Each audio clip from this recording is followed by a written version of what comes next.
बोलिए शंकर भगवान की। कमर में ओढ़नी ले बैठ के, कमर में ओढ़नी ले बैठ के,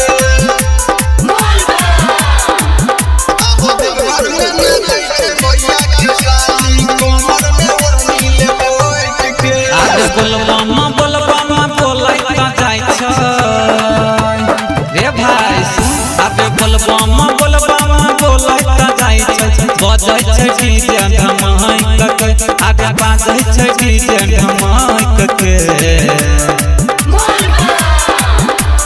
देवघर में नाचे भैया के साली।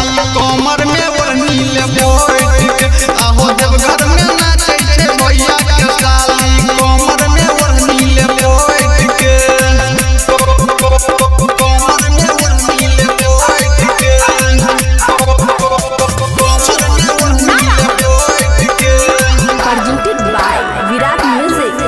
आहो देवघर में नाचे भैया के साली। कमर में ओढ़नी ले बैठ के, खूबे नाचे छे देखो रे सोरम। कोहे छे जीजाजी मोनो ने भरल, कोहे छे जीजाजी मोनो ने भरल। आहा खूबे नाचै छ गाने सहरम कहै छ डीजे धमाक भरल। बाबा के भक्ति में सबे छै टूटल, सखी सहेली साथे छै टूटल। देखै छै सब कोई पलहै टके।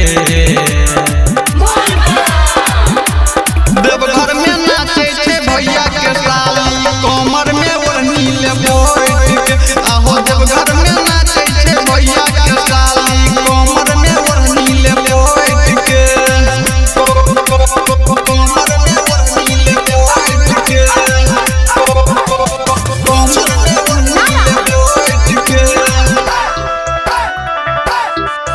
आहो देवघर में नाचे भैया के साली। कमर में ओढ़नी ले बैठ के, लागै छै केने छै भांग के गोला।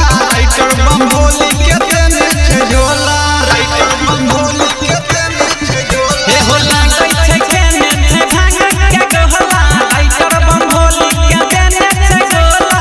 बाबा के भक्ति में सब छै दीवाना, राधा सरा के के बाजै छै गाना। बोलबा बोलै झटहै टके। देवघर में नाचे भैया के साली। कमर में ओढ़नी ले बैठ के, आहो देवघर में नाचे भैया के साली। कमर में ओढ़नी ले बैठ के, Virat music digital recording studio Yamuna Nagar Jagadhri.